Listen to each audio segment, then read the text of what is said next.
سات جگہ بسم اللہ مت پڑھنا ورنہ انسان کافر ہو جاتا ہے۔ خبردار۔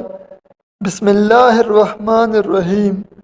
قرآن مقدس اللہ کی عظیم کتاب ہے۔ یہ برکت والی کتاب ہے۔ اس کی آیات مومنوں کے لیے شفا ہے۔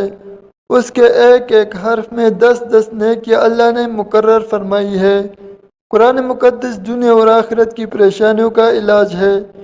قرآن مقدس رحمتوں کا خزانہ ہے، لیکن اس عظیم رحمت والے خزانے سے مالا مال ہونا ہو تو پہلے سچے دل سے بسم اللہ الرحمن الرحیم پڑھو، پھر اس خزانے کو کھولو اور زیادہ سے زیادہ اللہ کی رحمتوں کو حاصل کرو۔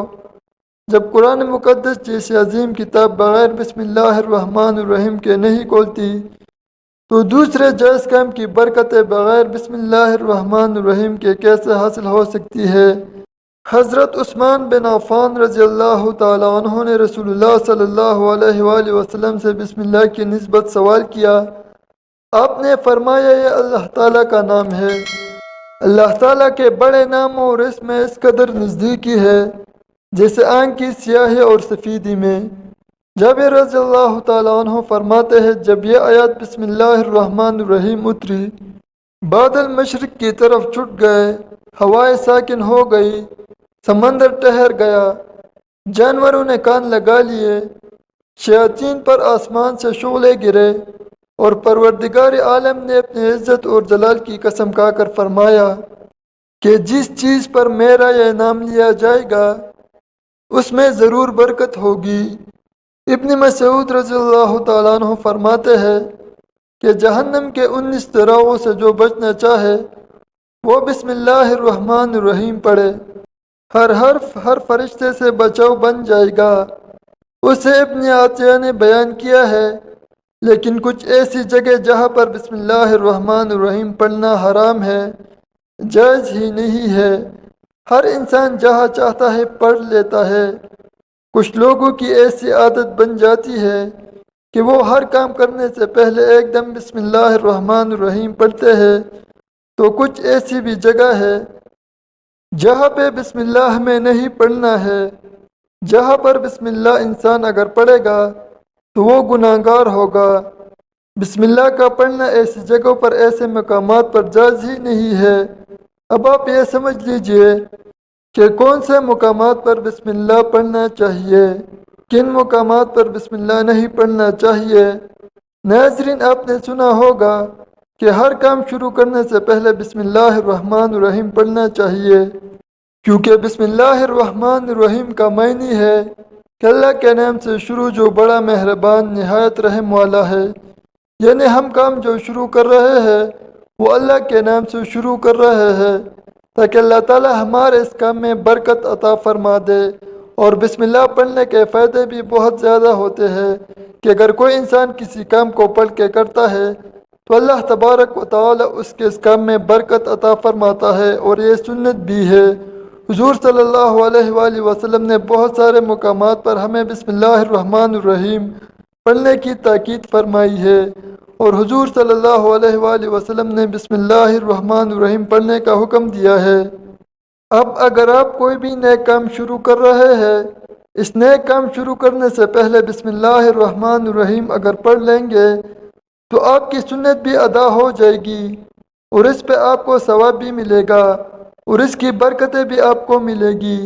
اگر آپ نے کسی نیک کام شروع کرنے سے پہلے بسم اللہ پڑھ لیا تو پھر انشاءاللہ اس میں آپ کا نقصان نہیں ہوگا، اللہ تعالیٰ خود آپ کا حامی و مددگار اور ناصر بن جائے گا، کیونکہ آپ نے اپنے اس کام کو اللہ کے نام سے شروع کیا ہے کہ ہمارا کام طے کرنا، اور بندہ کیا کرتا ہے جو اس کے بس میں ہوتا ہے۔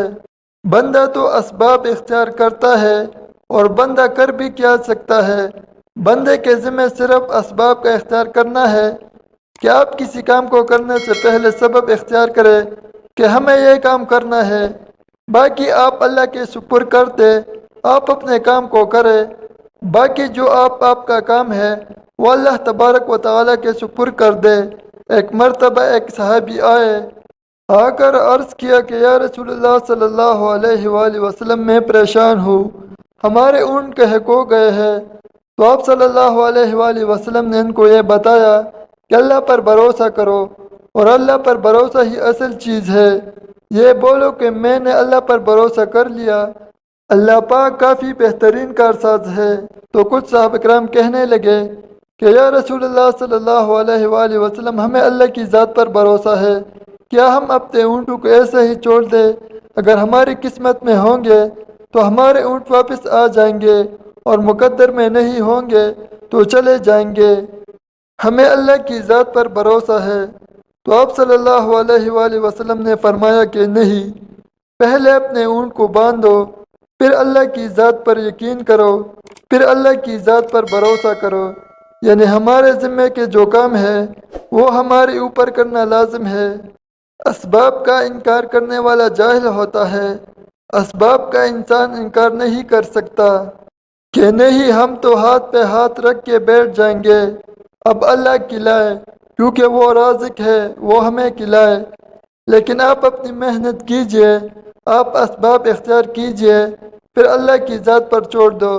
آپ پہلے جاؤ مزدوری پر، آپ کام پر جاؤ، آپ کاروبار کرو، پھر اللہ کی ذات پر چھوڑ دو کہ اے پروردگار عالم، اب ہمارا جو کام تھا ہم نے کر لیا، آگے تیری رضا ہے اور تیری رحمت کے ہم امیدوار ہیں۔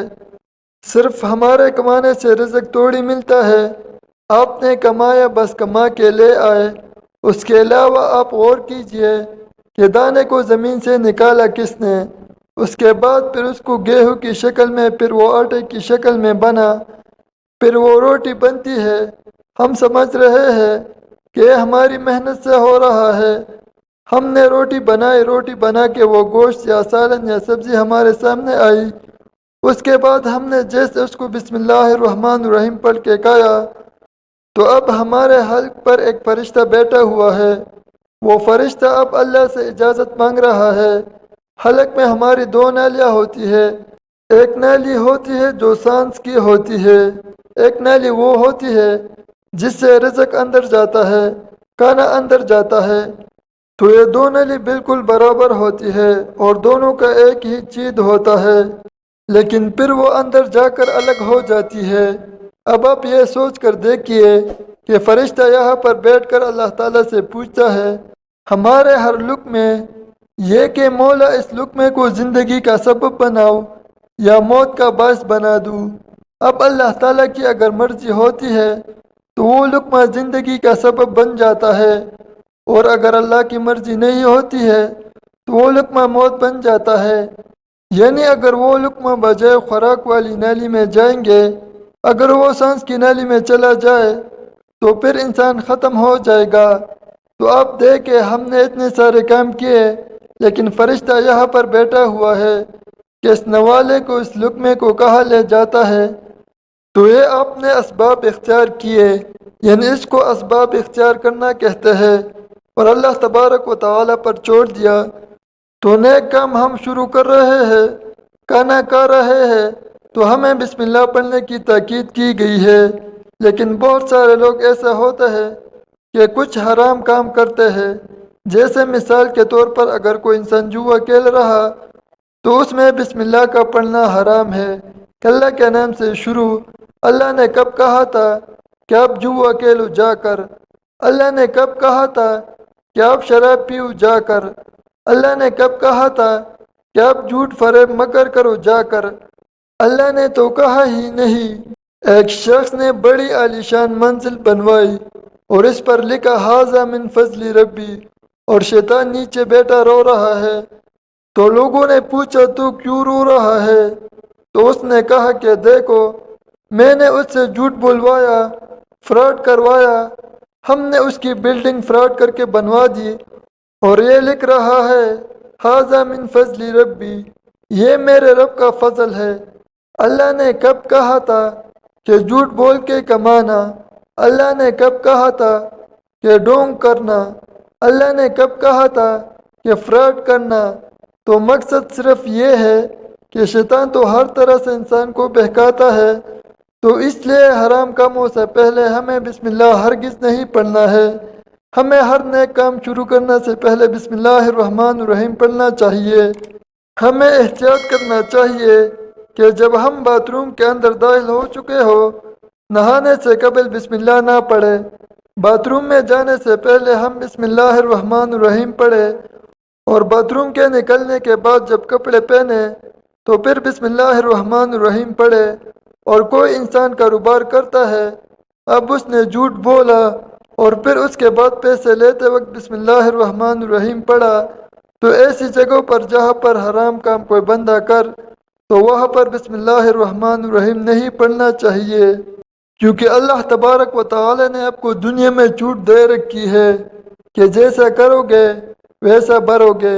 اللہ سب کو دیکھ رہا ہے کہ کون لیتے وقت بسم اللہ الرحمن الرحیم پڑھے، تو ایسی جگہوں پر جہاں پر حرام کام کوئی بندہ کرتا ہے تو وہاں پر بسم اللہ الرحمن الرحیم نہیں پڑھنا چاہیے، کیونکہ اللہ تبارک و تعالی نے آپ کو دنیا میں چھوٹ دے رکھی ہے کہ جیسا کرو گے ویسا بھرو گے۔ اللہ سب کو دیکھ رہا ہے کہ کون کیا کر رہا ہے، تو جو کچھ ہم کر رہے ہیں صحیح یا غلط، اس کے بعد پھر لوگ کہتے ہیں کہ یہ تو اللہ کی مرضی ہے، لیکن یاد رکھنا یہ اللہ کی مرضی نہیں، اللہ کی اجازت ہے۔ اللہ نے آپ کو اجازت دی ہوئی ہے، بس اللہ نے چھوٹ دی ہوئی ہے کہ کر لو دنیا میں جیسا کرنا ہو۔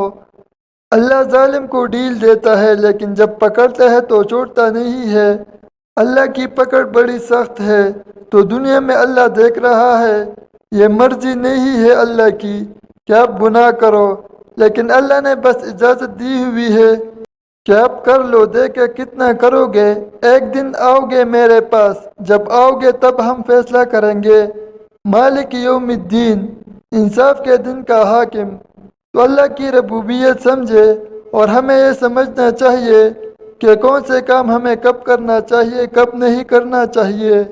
جو سنت رسول صلی اللہ علیہ وآلہ وسلم پر ہم عمل کریں گے تو اللہ تعالی ہمیں کامیاب کر دے گا، دنیا میں بھی اور آخرت میں بھی انشاءاللہ تعالی۔